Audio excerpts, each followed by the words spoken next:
Welcome to Africa Chat Show. Today we have Betty Osei Bonsu, who is a secular economy enthusiast. Correct me if I'm wrong.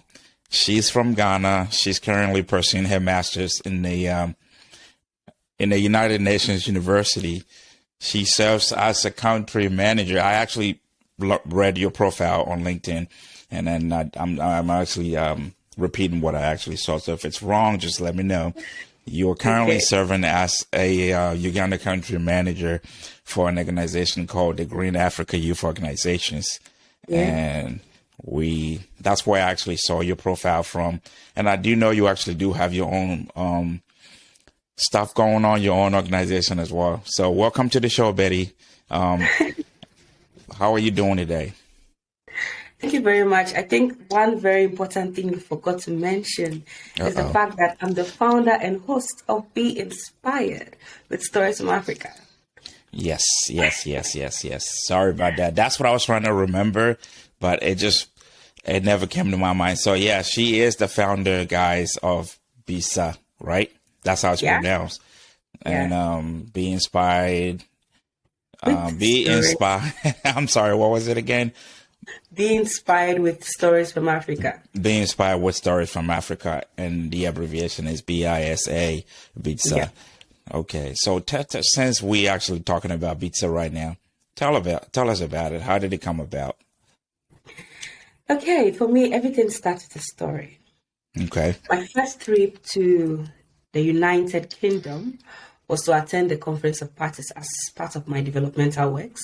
Okay. Upon reaching there, I was surrounded by a lot of youth, Black youth, who kept on complaining about the difficulties in Africa, how socially things are unfavorable, politically, and environmentally. Like when you look at all phases of life, they could mention one problem or the other. And then I kept on asking myself, why do youth travel all the way to the Western world to tell their stories? Why don't they tell themselves their stories in their own place? In their own homes. So the idea of, okay, why don't we have a platform that promotes inspiring stories, where the story of Africa no longer becomes vulnerability, but that of resilience, where communities and countries are learning from each other, tapping into the knowledge, and then causing inspiring change in their communities. So one aspect of the platform is highlighting youthful, inspirational works within communities. You see youth that are very young doing marvelous and inspiring works like converting organic waste within their various homes to fertilizers to be used, and is commercialized in the community. You see young person at the age of 20 building electrical cars that is used in conveying disabled people. You see different solutions being highlighted, and you find out that within countries in Africa, we don't learn from each other. For example, you hear of the story of Sierra Leone, you hear of Ghana. In the Western world, Africa is seen to be a country and not a continent. And thus, it's time we leave that particular narrative. You get me? So now, why don't we highlight those different countries in Africa? That it is not a country, but it is a continent hosting very, very resourceful population and resources. And so that's the platform for you. And Be Inspired with Stories from Africa, where we can build the capacities of communities to tell their own stories. They can learn from each other, indigenous knowledges are shared, and through that we are connecting communities with communities. That's the platform. Well, thank you so much, Betty. I have a question. I will piggyback to what you just said. But before we move on, I wanted to know, well, I have actually followed your page, your YouTube page, and your LinkedIn as well for some time. But most of the viewers may not know. But I'm kind of curious. Let's take it back a little bit. Okay. Tell us about yourself. like your background and everything. I know that you're from Ghana, and that's where it ends. So tell us about yourself. Okay, I hope to share a more detailed story one day. Okay. I'm that young lady who was from a very poor background. A very poor background. Our source of livelihood, my mom would always go to markets to get discarded food, proteins, bring it home, prepare our food. In the house, we were living in a very slummy area, so you find out that whenever it rains, we end up moving our belongings, raising them up to prevent the water from getting to them. And sometimes I would have to walk miles just to wait until the rain has subsided, because you keep on packing the water out from the house and the water doesn't stop. But then our story came to an end when the entire house got burnt to the ground because it was a compound house. Wow. And that was due to a faulty electrical wiring. We had neighbors in the house who refused to pay light bill and decided to do illegal tapping of lights to other areas. Apart from that, you have those high heat waves also influencing those connections. And with that, the entire house got burnt. We found ourselves moving to another area, which was a very rowdy area. But then, as much as we were poor, my mother had a lot of values. She was a storyteller, and that's what I tapped into. Every day she goes to get meal for us. She comes back home. She sits us down. And surprisingly, her favorite, should I call it a meal? A lot of people would not see it to be that, but bread and tea. Okay. She sit down with that in the evening. That's what she wants to eat. And she begins to tell us stories, how her day went, what is happening in the community. And that was where I picked my storytelling from. I didn't know this until I started working in the development field. Fortunately for us, they tried their best, my parents. They educated us to the level they could afford, and the rest we just had to push it for ourselves. I went to the university. I was a very practical person, so I did a project work that really caught the attention of my supervisors and the head of department. So that project won the best projects in the department. So that's where I also identified my zeal for community development and also that of the environment, because I did environmental science with Ghana, University of Cape Coast. After that, I did my national service, which was mandatory, and I volunteered. I did one volunteering work, which was traveling to... Wait, so after the mandatory, you actually went back and volunteered again? Wow. Yeah, Okay. kind of, I don't know too many people that would do that, but I didn't mean to distract you. Keep on with your story. That's fine. When it comes to Africa, you really have to find opportunities for yourself, right? That's true. You don't see that when opportunities walk to you. You have to go for them. That's true. One way that you, as a person, you should be able to develop, you should be able to groom yourself is through experience, knowledge gaining. And it's only volunteering that you could gain that, because people are not willing to pay people with less experience. You understand? Yes. So after the mandatory national service, I did one particular volunteering work, which was just a one-time job, like a one-time work. I traveled free to another city and I delivered a presentation, because as part of the award in school, everyone also saw me to be that communication person. Right. So I got a recommendation from one of my students, and then they invited me for that conference. At the end of the conference, it was, oh, wow, beautiful. Everything ended.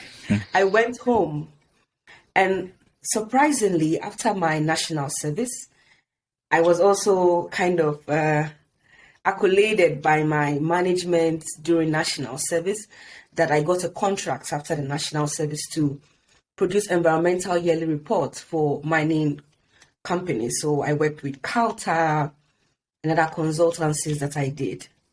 So during this period, like that would be like 1 year, I received a phone call from that organization I volunteered for 1 year back. And that was Green Africa Youth Organization. And they asked me one question. They said, Betty, are you free? We have a position. We want you to fill it. And that was it for me. Wow, said, wow. Okay, I didn't get a break after several weeks. I said, Right. okay, why don't I do that? So I started from programs assistant for the Green Africa Youth Organization in Ghana. I started So is the Green Africa organization, does it belong to Ghana, or is it an organization from outside of Africa? That's what I'm kind of a little bit trying to understand.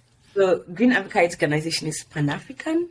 Okay. It originates from Ghana, but it's implementing its offices in African countries. So it's existing in Uganda and also existing in Kenya. And So it's also Betty, do you yourself, do you have, with all of the work you're doing, right? I didn't really stop you, but I'll have you continue your story. It's kind of like interesting and very powerful as well. From where you came from your background, the resilience. I was going to ask you what motivated you, but I think you already mentioned that in the story because I could see that.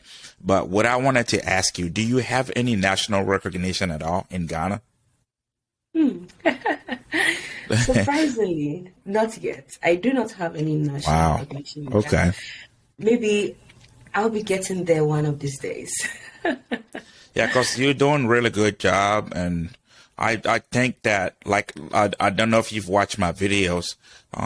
Even though I haven't been to Ghana ever since I left, I'm always looking back, looking around, looking at people, influential people, and people that are well-to-do.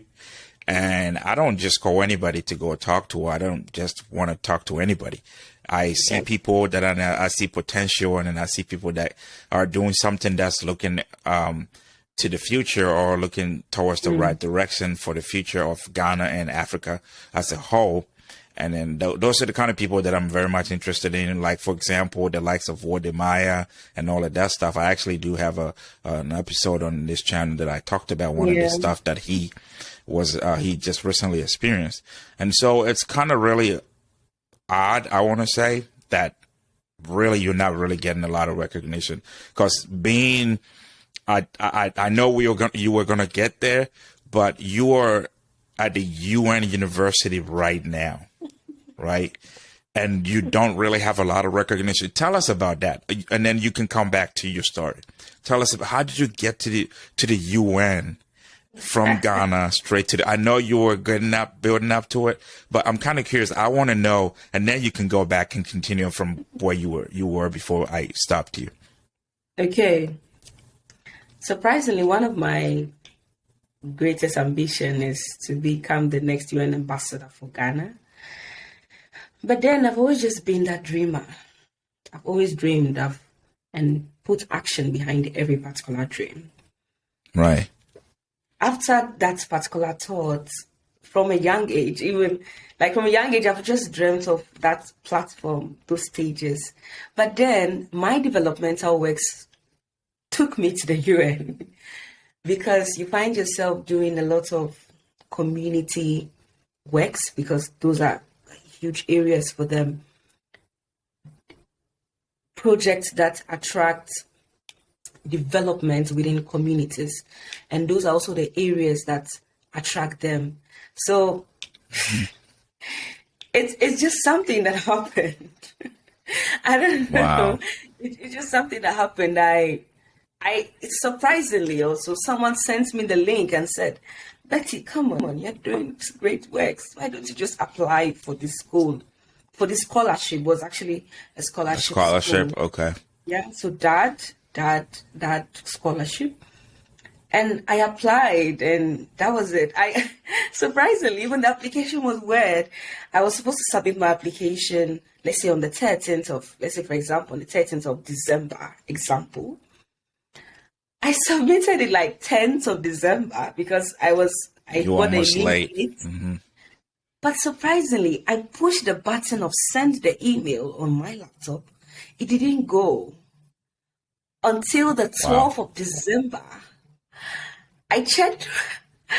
Something just told me to check my email to just see something. I just checked my email and I realized I had a draft. And I was like, what draft did I prepare that I don't know about? I checked it out and oh my God, that email didn't go. That was 12 midnight. Like the 12 midnight of that day. And I just pushed that button and did the sign of the cross. and that was it. A few months later, I just got that email saying, congratulations, you've been selected. And that was it for me. Wow. And that's it. Wow. So, was it just an application or did you have to write an essay or something attached to it? God. Oh my God. You should know what comes with applying for scholarship in school. Yeah, I asked that because I did a scholarship too here in the United States, and I had to write an essay about where I was coming from, being African, ending up here academically. It was an academic scholarship just like what you have, but except that I was in a private university where I would have to end up paying my tuition, and that helped me so much because it did cover at least part of my tuition. So you're saying, yes, there was an essay that you had to attach to it, right? Yeah, so a lot of documents. So motivation letter, documents you have to fill, just plenty of documents. Great, yeah, right. Have to do all that, yeah. Well, it sounds like whatever will be, will be. So, congratulations on that. And I see you're still doing good, big, and good, great and amazing stuff. Tell me about it. I was kind of curious. How do you go from all of this to preparing charcoal, like charcoal? Because there was an article that you wrote about preparation of the charcoal brisket, or from is it palm kernel? Palm kernel shells. Yes. So tell me about that. How did that come about? Is that part of your the community outreach or community support that you have going on with B.ISA? So that was the project that won the best project in school. That was my basic. Oh, okay. Yes. So that was more like just mitigating carbon dioxide introduction into the atmosphere, because community people prefer to rather go cut the woods, cut the trees to produce charcoal than using any other sustainable form of energy. So then my idea was to use waste like palm kernel shells, because it had high energy value. It's a particular area that is not so much patronized. So the idea was to use that, convert it to charcoal briquette that could be patronized by community members. So that was how that project came about. And are you guys not killing trees though? Or are you guys? So I know there are several organizations around the world that use charcoal, and what they do is they are doing afforestation. Is it afforestation or deforestation? I can't remember which one it is, which is the process of cutting the trees and replacing them with younger ones. And then that's how they actually getting the raw materials. So how did you guys get your palm kernel, and where did you get it from in Ghana? Okay, palm kernel shells are fruits from the trees. Right, so you don't necessarily have to cut down the trees to get a palm kernel shells.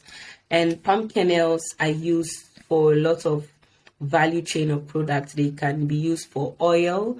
They are also used for cooking. They're also used like several things. Even there's something they call the pupa. It's a particular animal that. Oh yeah, that little. It looks like almost like when a butterfly is little. Yes. Yeah, when a butterfly looks like a caterpillar, but it's not a caterpillar. Okay. Yeah. I know what a pupa is now. Then okay. Yeah. So most of the time, the finished or left waste product is the shells of the palm kernel. You get me? And this is just sometimes thrown away, left somewhere or the other, just discarded. And that was it. So why don't we go source for those particular waste? And then smart. show to the world that this can be used, right? To also combat one particular issue we are facing when it comes to carbon change, climate change. Yes. So that was the idea. Okay. So one of the main driving force for my channel or for the show is getting the rest of the world together in terms of Black people. Most especially, I live in America. I am Black, but I'm African. There are other Black people that are from here. And most of the time, the world, or even some of them, the same people see themselves as a little bit different from me. And in my own understanding, the only difference that I do see here is I was born in Africa and they were born here. And then so we ended up having a little bit of a different cultures. But at the end of the day, after some years of living in America, I could tell you for sure, even if they don't believe it or not, we behave the same. We're the same people. Like you could tell it's in the DNA, right? So that brings me back to my question. In 2018, September, Ghana's president, Nana Akufo-Addo, declared formally, or he actually launched a program called the Year of Return. And then he actually talked about it, right? And in 2019, it took effect, and now it's evolved into a whole global and kind of like economic development activity that happens in Ghana almost every year, especially in December. What do you think about it? What are your thoughts since B.ISA and the Green Africa Youth and everything that you're doing in line? I could almost say that it all lines up with what he started, right? So what are your thoughts about the whole thing, and what do you just let us know, like in the brief scope, what you think about the whole coming back home and getting Black people back? Yeah. When I came to do my master's here in Germany, I told my family that when I'm done, I want to come back home. And they're like, what's wrong with you? Why would you say that? Come on, stay there. But I have a lot of reasons for that. But then the idea of, I'll share those though. The idea of our president initiating the diaspora returning back to their root is a very good one. It speaks about the symbology called Sankofa. And Sankofa means don't forget where everything started. Don't forget that as much as you're moving on, there is a place behind you that you could turn back and reflect back. And I think that's just the idea of the president. And it's a good medium of knowledge exchange and interculture exchange also. The people here have grown in a particular environment that promotes creativity and innovation. Mm-hmm. As much as Africa has that capacity and tendency to innovate, but they don't have that culture that promotes it. And I feel like if our people come to this part of the world to learn all those, why not go back and impact the others? And as part of B.ISA, I say youth inspiring their world. You are a young person. You've gotten the opportunity. Why not also extend your hand for other people to give them those opportunity? As I'm speaking to you today, I have several youth that I speak with, I support. The last time on my LinkedIn page, I said, everyone come together who wants to go to school. You have questions for applications to school.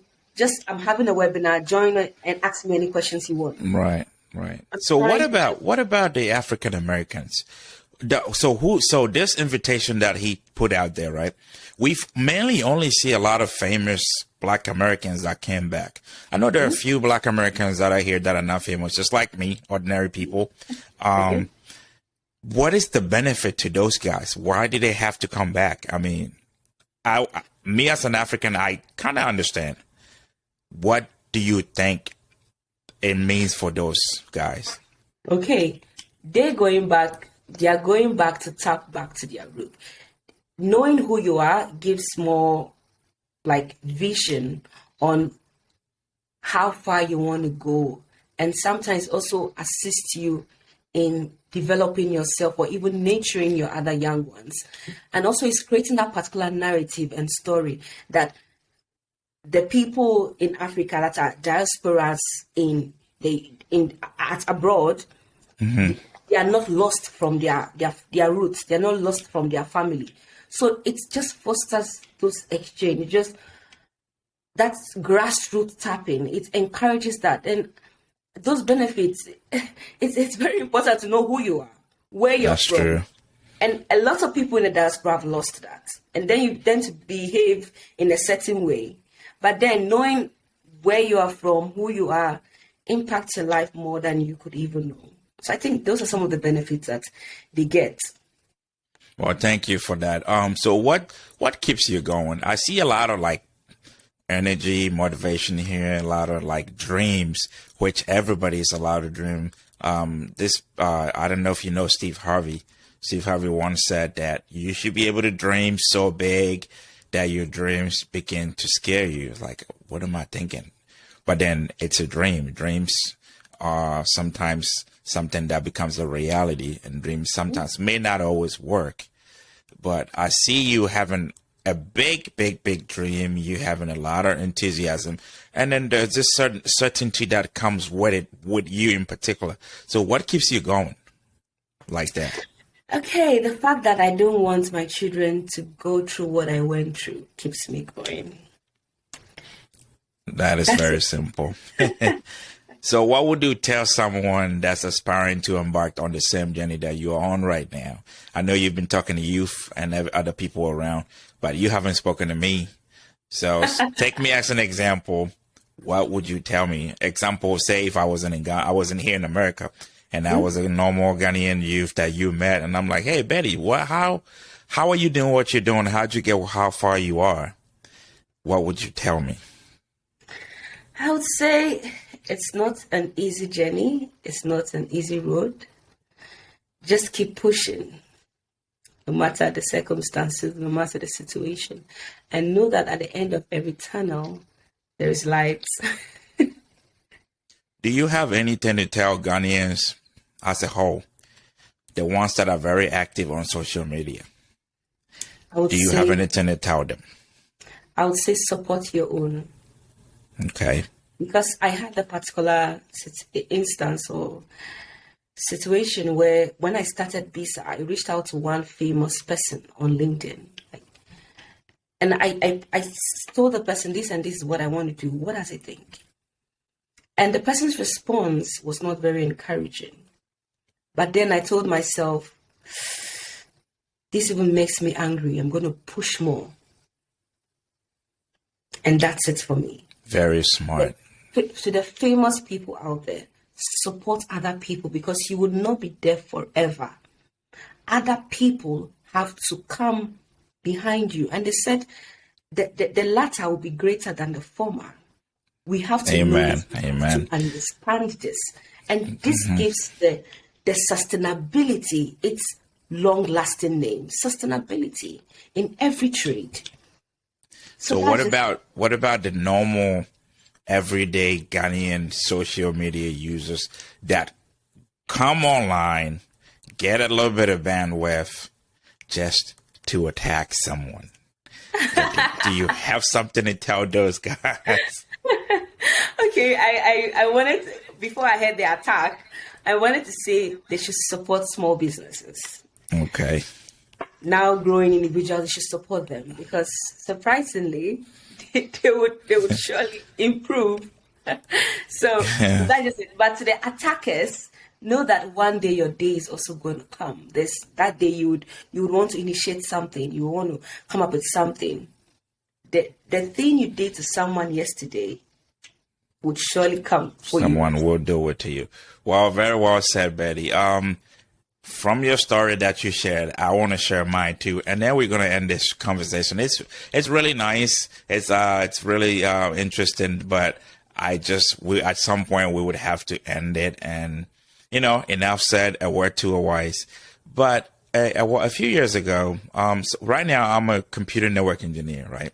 A few years ago, I was at the bottom. I was kind of like, I had already done computer work before, but then I landed a job where I wasn't on the top. I wasn't in the middle. I was kind of like a beginner in that company or where I used to work. And then there was this other African guy. He was from, I think, if I'm not wrong, I think he was from Ethiopia. And he was like the senior topmost engineer, network engineer. And I was like, oh, from one African to another. I was highly motivated, like I just asked you right now. I was asking you for a purpose. So I was seeing the guy, I was like, oh, I want to be like this guy. Oh, and he's from Africa. Oh, yeah. I one day approached the guy and I told him what I was dreaming and aspiring to do. And he asked me one network question that from that day, glory be to God, I have never forgotten the answer to it. But on that day, I did not know the answer. He then proceeded to tell me that you will never be a network engineer if you don't know this question that I just asked you. Maybe find something else to do. Is there not something else you were doing before now? And I was like, yeah, there was something else I was doing. I was actually, I was doing packaging. I was working for FedEx doing packaging. He's like, yeah, maybe that will help. And he meant it, he really meant it. And it really crushed me for especially coming from where I'm coming from and where I was looking at this person, putting him on a pedestal. So yes, you are very right, Betty. Sometimes you don't have to look for anybody for motivation. It's always within yourself. If you had listened to this person, we would not be sitting here having this conversation today. So congratulations on pushing yourself. Congratulations for not ever giving up. And I see you becoming the next UN general, like you said, hopefully replacing Kofi Annan in the next near future. And be highly excited and actually humbled that I was able to get the chance to interview the next UN secretary first, because this video is going to be there for reference. And in the future, when I'm not going to say if, I'm going to say when you become someone bigger, people will refer back to this video and remember you for what you said. And you've really spoken a lot of wisdom today. Yeah, thank you. Thank you so much. And please, they should go subscribe to all our channels. On YouTube, just type at B.ISA Africa, you get us. LinkedIn, Be Inspired System Africa. Facebook, B.ISA with Betty. And Instagram, Twitter, we also there, B.ISA Africa. B.ISA Africa, just check that out. You'll find us. Well, guys, you heard it from the horse's own mouth. B.ISA on all platforms. I'm sorry, is it B.ISA, right? On all platforms. I've seen the YouTube channel. I think I've seen the LinkedIn, and I haven't seen the Twitter yet, but it's on all social medias. Subscribe to her channel. She's doing amazing work. I've seen her go into, people that was it some kids that were sexually molested or something like that, you were supporting and all of that stuff. You're doing really good. Like, I have watched your work, and that's what I'm saying right now. Thank you so much one more time for coming, and let's do it again. Yeah.